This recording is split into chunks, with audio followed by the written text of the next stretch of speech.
Hi listeners. Welcome back to Percakapan channel. Learning English and Bahasa Indonesia. Today you're going to study about ing form. Part 2. Ing form or gerund is used after prepositions. Ing form is used after possessive. Ing form is used after certain expressions. Ing form versus to infinitive. Gerund after prepositions. Good at, interested in, insist on, object to, think of, about, hesitate about, be aware of, be surprised at, be envious of, be accused of. She is good at baking cakes. He is interested in joining the group. Tom insisted on seeing her. She raised the money by selling jewelry. I am fond of collecting stamps. The man was accused of smuggling. You can't touch our toes without bending your knees.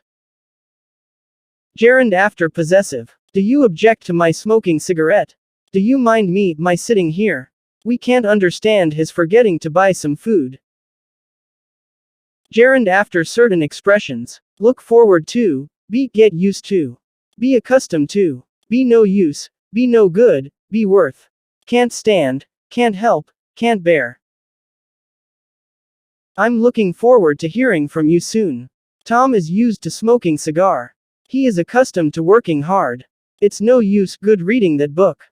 She can't stand traveling in the rush hour. I can't bear seeing animals treated cruelly. He is accustomed to working hard.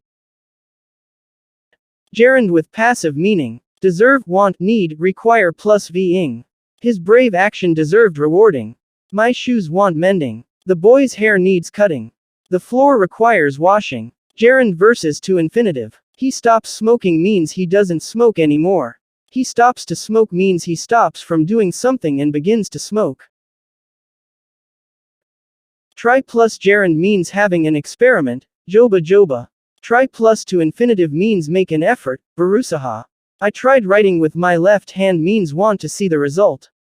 I tried to write with my left hand means made an effort to do it. That's the end of the lesson. Don't forget to subscribe, like, give comment and share this link to others. See ya.